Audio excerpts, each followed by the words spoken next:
Hello everyone, welcome back to channel guys. और जो board exams है क्लास 10 तो क्लास 12 के बोर्ड एग्जाम्स अभी बस 15 फरवरी 2023 से स्टार्ट होने वाले हैं। ठीक है, सीबीएसई बोर्ड्स के। और बहुत ही ज्यादा अभी प्रेशर, अभी से 15 दिन बचे हैं। और उस वक्त आपको कौन से अच्छी टिप्स फॉलो करने चाहिए जिसके मदद से आपके क्लास 12 में और क्लास 10 में 95 से भी ऊपर परसेंटेज आ सके। ठीक है, कौन से ऐसे टिप्स जिसको आपको फॉलो करनी चाहिए, कौन सी जरूरी बातें हैं जो आपको ध्यान रखनी चाहिए, कौन सी ऐसी बातें जिसमें आपको ध्यान नहीं देना चाहिए। ठीक है, वो सारी चीजें आज की वीडियो में जानेंगे। बहुत ही कंप्लीटली अच्छा वीडियो होने वाला है क्योंकि इसमें खुद के एक्सपीरियंसेस बताऊंगा और अपने अपने लेसन्स भी बताऊंगा जो कि मैंने खुद अपने ऐसे चीजें फॉलो की अपने क्लास 10 तो क्लास 12 के बोर्ड एग्जाम्स के देते वक्त।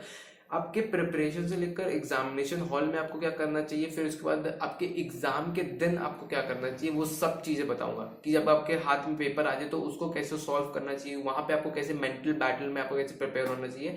सब चीज एकदम डिटेल से बताऊंगा। ऐसे 12 टिप्स आपको देने वाला हूँ जो कि आपके लाइफ में बहुत ही यूजफुल होने वाले हैं। ठीक है, ये सिर्फ बोर्ड एग्जाम्स में ही नहीं, बेसिकली आपके लाइफ में जितने भी कॉम्पिटेटिव एग्जाम्स दोगे या फिर कोई गवर्नमेंट के एग्जाम दोगे, कोई और अच्छा एग्जाम दोगे, सब चीज में आपके काम आने वाला है। तो इसलिए इसको पूरा एंड तक देखना, आपके लिए काफी अच्छी यूजफुल इंफॉर्मेशन हो सकती है। ठीक है, तो बिना किसी देरी के वीडियो को शुरू करते हैं।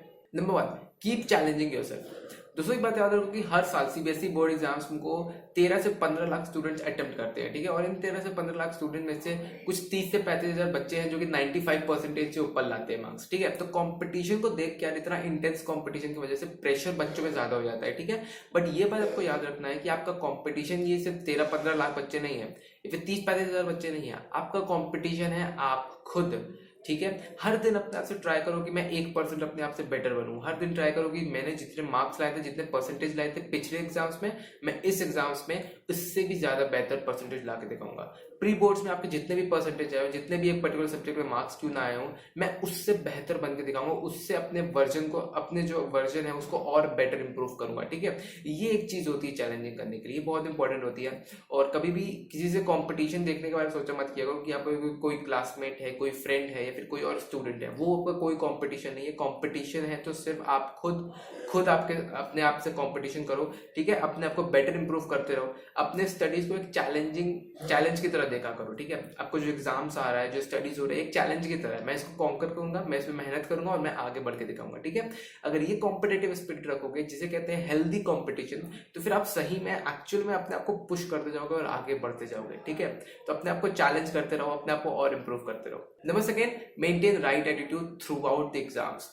देखो एग्जाम्स होता है ना, काफी प्रेशर होता है। ठीक है, हर बच्चों में प्रेशर होता है, मेरे में भी था। मैं जब 10th से 12th क्लास में बोर्ड एग्जाम्स दे रहा था तो फिर मेरे को भी एक्चुअल में काफी ज्यादा प्रेशर और स्ट्रेस था कि मैं इसमें कितना अच्छा परफॉर्म कर सकूंगा। बट ये बात याद रखना कि आपको जितना भी प्रेशर क्यों ना हो, जितना भी मुश्किल से मुश्किल डिफिकल्ट एग्जाम क्यों ना हो, आपको हमेशा पॉजिटिव एटीट्यूड रखना है, अपना हमेशा कॉन्फिडेंट रहना है, काम रहना है और हैप्पी रहना है। ठीक है, हमेशा कभी भी सेल्फ डाउट मत करना कि क्या मैं अच्छा परफॉर्म कर पाऊंगा कि नहीं, मैं क्या इन सब लोगों से कॉम्पीट कर पाऊंगा कि नहीं, इतने अच्छे ब्रिलियंट स्टूडेंट से भी। कभी भी अपने ऊपर सेल्फ डाउट मत होने देना, क्योंकि सेल्फ डाउट जितना करोगे उतनी वर्थ गिरती जाएगी और फिर उतना नीचे गिरते जाओगे। ठीक है, कॉन्फिडेंस आपका नीचे गिरता जाएगा।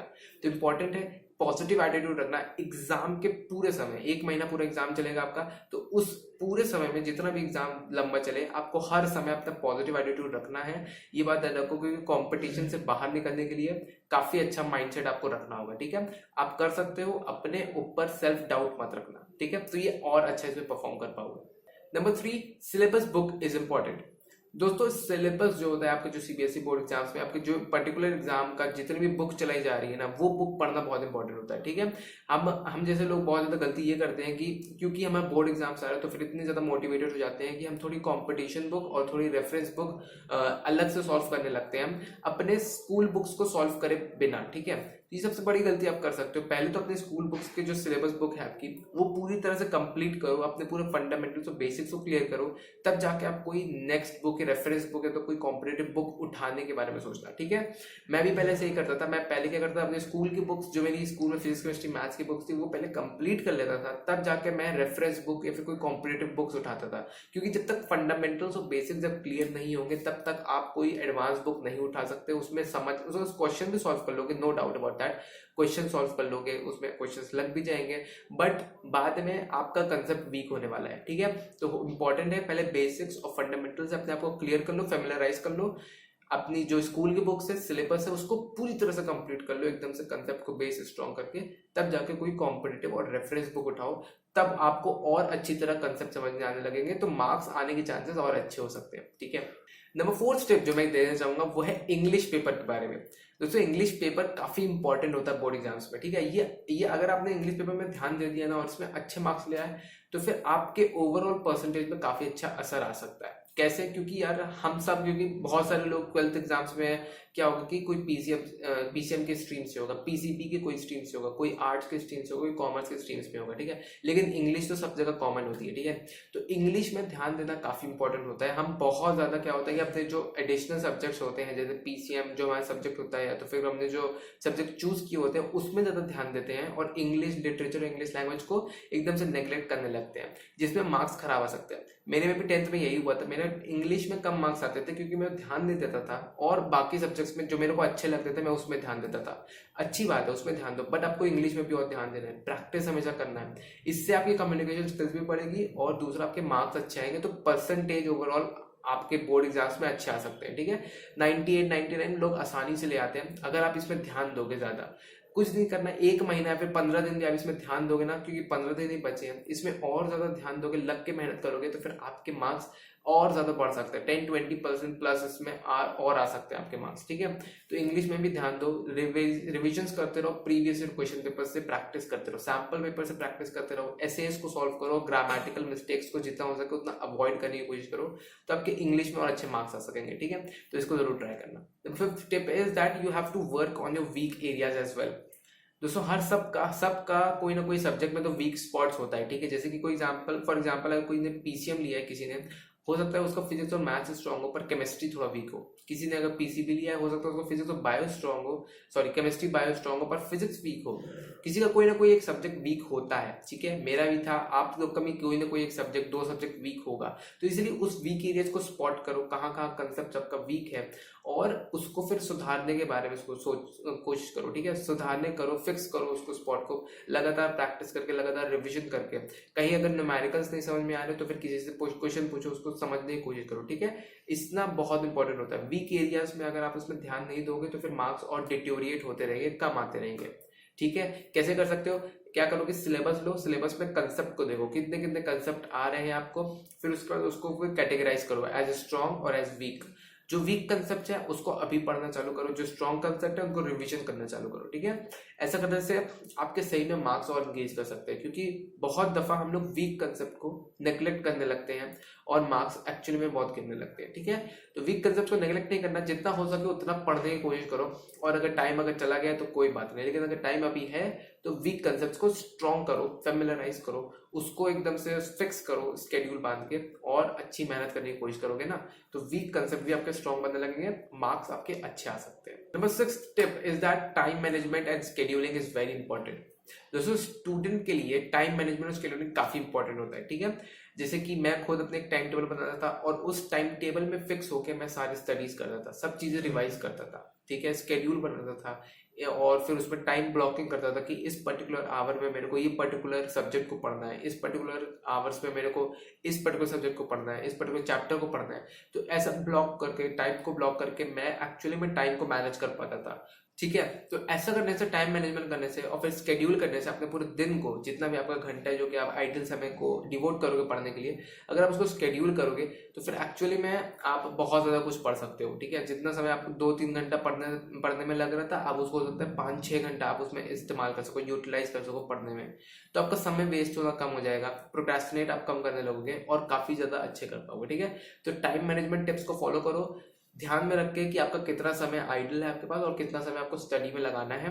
ऐसा करने से आपकी जो स्टडी की जो एफिशिएंसी होगी वो ट्वाइस इंक्रीज कर पाएगी, 2 गुना ज्यादा इंक्रीज कर पाएगी, और आप अच्छे मार्क्स भी ला पाओगे। ठीक है, तो इसको फॉलो करो टाइम मैनेजमेंट टिप को।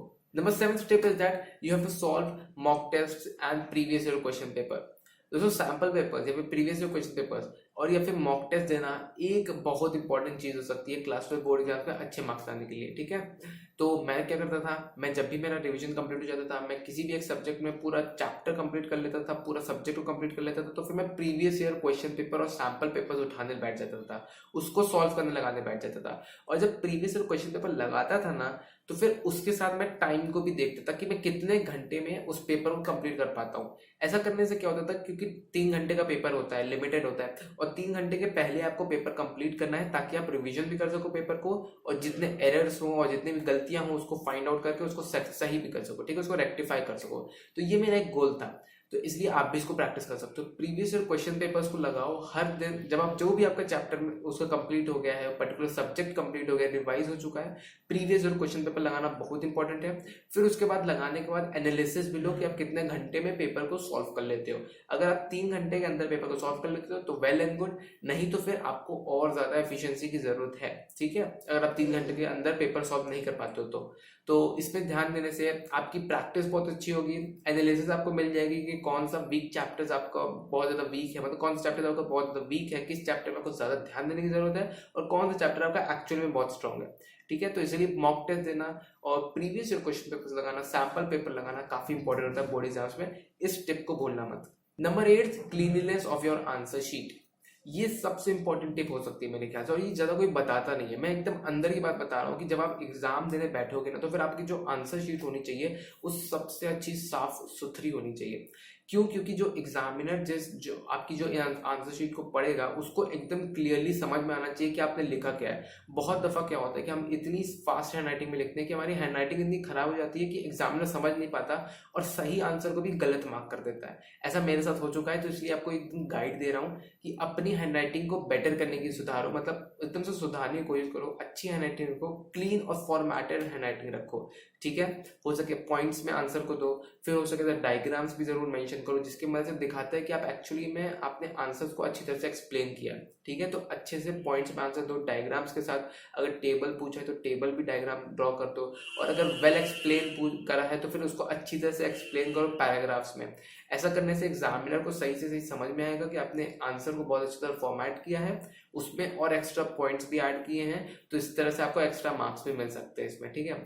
तो आंसर शीट को एकदम क्लीन रखो, एकदम से फॉर्मेटेड रखो, और अच्छी तरह से एक्सप्लेन करो हर एक आंसर को, तो आपको जरूर और एक्स्ट्रा मार्क्स मिल सकते हैं। एग्जामिनर भी खुश होगा इससे, और आपको आगे आने वाले एग्जाम्स में भी बहुत पॉजिटिव बेनिफिट्स मिल सकते हैं इसमें, ठीक है। Number 9 step is that you have to take care of your health. अब ये बहुत इंपॉर्टेंट होती है दोस्तों कि हमारे मेंटल हेल्थ और फिजिकल हेल्थ बहुत इंपॉर्टेंट होती है।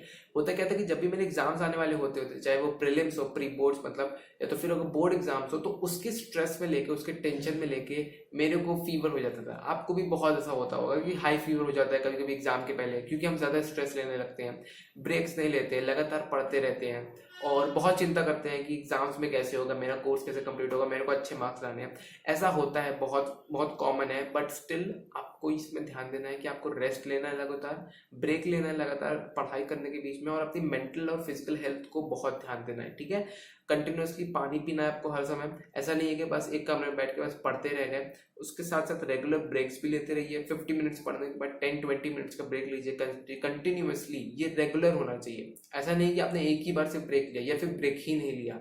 10-20 मिनट्स का हर एक बाद आपको ब्रेक लेना है कंटिन्यूअसली।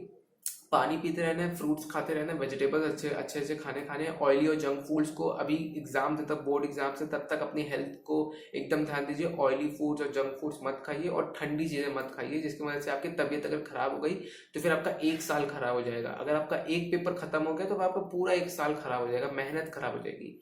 इसलिए इसको ध्यान दीजिए, अपनी मेंटल और फिजिकल हेल्थ पे ध्यान दीजिए। जितना हो सके प्रॉपर रेस्ट लीजिए, उतनी प्रॉपर स्लीप भी लीजिए, और अपनी हेल्थ पे ध्यान दीजिए। काफी अच्छा इसमें आपका बोर्ड का पेपर जा सकता है, ठीक है। तो मेहनत को कभी खराब मत करिए, अपनी हेल्थ पे जरूर ध्यान दीजिए। Number 10 step is that the night before the exam is very important. अब अगर आपका अगले दिन एग्जाम है, अब उसमें अगर एक रात पहले आपको क्या करना है, मैं अपनी पूरी पूरी स्ट्रैटेजी बताता हूँ। देखो मैं क्या करता था, जब भी मेरा अगले दिन एग्जाम होता था उसके एक दिन पहले रात में मैं ज्यादा कुछ नहीं पढ़ता था, सिर्फ मैं रिविजन करता था। कोई भी नई चीज पे मैं तो जाता ही नहीं था, क्योंकि जो चीजें मैंने पढ़ी नहीं है अगर मैं उसके बारे में सोचने लगता था तो फिर मैंने जो पढ़ दिया है वो चीज मैं भूल जाता था, ठीक है। तो इसमें मेरा फोकस कहाँ था, मेरा फोकस बस उन चीजों में था, उन टॉपिक्स में था, उन कंसेप्ट्स में था जो कि एक्चुअली मैंने पहले से ही कवर कर चुका हूँ, और उसको मैं रिवाइज करता था।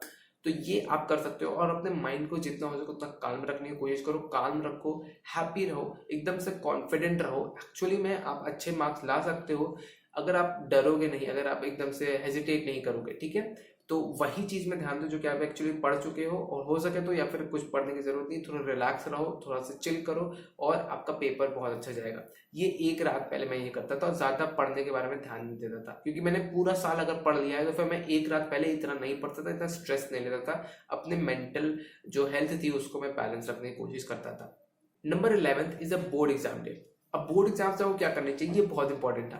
बोर्ड एग्जाम डे जब भी मैं पहुंचता था एग्जामिनेशन हॉल में तो फिर अपने आप को काम रखता था, हैप्पी रखता था, कॉन्फिडेंट रखता था। ठीक है, मैं अपने आप को पहले मेंटली प्रिपेयर कर लेता था कि एक्चुअली में जब मेरे को क्वेश्चन पेपर मिलेगा तो फिर सबसे पहले मैं क्वेश्चन पेपर को इजीली रीड करूंगा, उसमें सर्कल करूंगा जो जो क्वेश्चंस मेरे को करने हैं, जो ऑप्शनल क्वेश्चंस है उसको मैं छोड़ूंगा, जो क्वेश्चंस मेरे को नहीं आते जिसमें मेरे डाउट है उसको मैं बात के लिए छोड़ूंगा, और जो मेरे को करने हैं मैं उसको सर्कल करूंगा। ठीक है, और एग्जाम्स के दिन में जब भी मेरा होगा मैं इधर उधर नहीं देखूंगा, फोकस मेरा कंसंट्रेशन पूरा मेरे एग्जाम्स में होगा, मेरे क्वेश्चन पेपर में होगा, मेरे आंसर शीट में होगा, और कहीं भी मेरा ध्यान नहीं रहेगा। 3 घंटा है, 3 घंटे में मैं और मेरा क्वेश्चन पेपर होना चाहिए, और साइड में कोई भी कुछ नहीं होना चाहिए, कहीं का भी कुछ डिस्ट्रैक्शन नहीं होना चाहिए। ये मैं अपने आप को मेंटली प्रिपेयर करता था अपने एग्जाम्स में। ठीक है, तब मैं बोर्ड एग्जाम देने जाता था। तो इसी तरह इसको आप फॉलो कर सकते हो, काम रहो, कॉन्फिडेंट रहो और हैप्पी रहो, और बोर्ड एग्जाम्स आप अच्छी तरह से दोगे। और इसी के साथ नंबर 12 और लास्ट टिप आती है आपके जो एग्जामिनेशन हॉल में आपको क्या करनी चाहिए उसकी टिप देना चाहूंगा। एग्जामिनेशन हॉल में जैसे ही आप जाओगे और जब सीट में बैठोगे तो जब भी आपको क्वेश्चन पेपर मिलेगा तो उसको एकदम थरली रीड करना है आपको। ठीक है, थरली रीड करना है, हर एक एक चीज के बारे में रीड करना है, क्वेश्चंस को रीड करना है, फिर उसके आंसर्स को अपने दिमाग में फ्रेम करना है। ये बहुत इंपॉर्टेंट है, दिमाग में फ्रेम करना है तो फिर एक्चुअली में आपको बहुत प्रिपेयर हो जाओगे आपको लिखना क्या है। फिर उसके बाद आपको क्या करना है, जो क्वेश्चंस आपको करने हैं, जो क्वेश्चन जो अगर पूछा गया चॉइसेस में है, जो क्वेश्चन आपको करने हैं उसको सर्कल कर लो। ठीक है, पेंसिल से क्वेश्चन पेपर में ही। ऐसा करने से आपको पता चलेगा कि आपको क्वेश्चन क्या करना है। ठीक है, सेकेंडली इसमें जो क्वेश्चन आप फ्रेम करोगे आंसर शीट में वो वेल फॉर्मेटेड होने चाहिए, एकदम क्लीन होने चाहिए, एकदम से हाईली डिस्क्रिप्टिव होने चाहिए। ठीक है, बहुत अच्छी तरह से डिफाइन करते करते उसको आंसर्स को लिखो, नीट हैंडराइटिंग से लिखोगे और एकदम से काल्म रह के लिखना, कोई भी हड़बड़ी की जरूरत नहीं है, शांति से रह के लिखना है, तो फिर आपका सही में हो जाएगा। ठीक है, और सेकेंड टिप देना चाहूंगा इसमें कि जो क्वेश्चंस आपको अगर आ नहीं रहा है उसको अगर सॉल्व नहीं कर पा रहे तो फिर होगा कि बेटर तुम उसे छोड़ दो। ठीक है, अभी के लिए, क्योंकि उसमें ज्यादा समय वेस्ट हो जाएगा और आगे के क्वेश्चंस आपके नहीं हो पाएंगे। तो इसीलिए उसको छोड़ के आगे के जितने भी सारे क्वेश्चंस है उसको पूरा कंप्लीट करो, और अगर समय बचता है तब जाकर उस वापस से उस क्वेश्चन में आओ, ताकि आप वो क्वेश्चन को वापस से अटेम्प्ट कर पाओ। ठीक है, रिवीजन करना बहुत इंपॉर्टेंट है। जब आपका एक बार आंसर शीट कंप्लीट हो जाए तब उसको रिवाइज करो, एक अच्छी तरह से रिवीजन करो, जहाँ पे एरर्स है वहां उसको आइडेंटिफाई करो, जहाँ बग्स है मतलब जहाँ गलतियां हैं आपकी उसको आइडेंटिफाई करो और उसको बेटर बनाने की कोशिश करो। ठीक है, ये था एग्जामिनेशन हॉल पे जो मैं टिप फॉलो करता था। ठीक है, रिवीजन करना बहुत इंपॉर्टेंट है। एग्जामिनेशन हॉल में एग्जाम को देने के बाद अपने आंसर शीट को एक बार अच्छी तरह से रिवाइज कर लेना काफी इंपॉर्टेंट है इसमें। ऐसे आप करने से आपको बहुत एरर्स पता चल सकते हैं अगर होंगी तो, और आप इसको रेक्टिफाई करके कर सकते हो। ठीक है, तो ये थे सारे टिप्स जो कि मैं समझता हूँ कि आपको जरूर फॉलो करनी चाहिए। ऐसे 12 टिप्स अपने आपको मेंटली प्रिपेयर रखो क्लास 12 बोर्ड एग्जाम्स के लिए, 10th क्लास 10 बोर्ड एग्जाम्स के लिए भी। ठीक है, तो ये टिप्स जरूर फॉलो करना, आपके मार्क्स बहुत अच्छे आ सकते हैं इससे। ठीक है, तो आई होप आपको वीडियो काफी अच्छी लगी होगी। अगर वीडियो अच्छी लगी तो please hit the like button. मैं इस वीडियो और आपके लिए लाता रहूंगा। तो मिलते हैं नेक्स्ट टाइम, तब तक के लिए bye, take care, have a good day.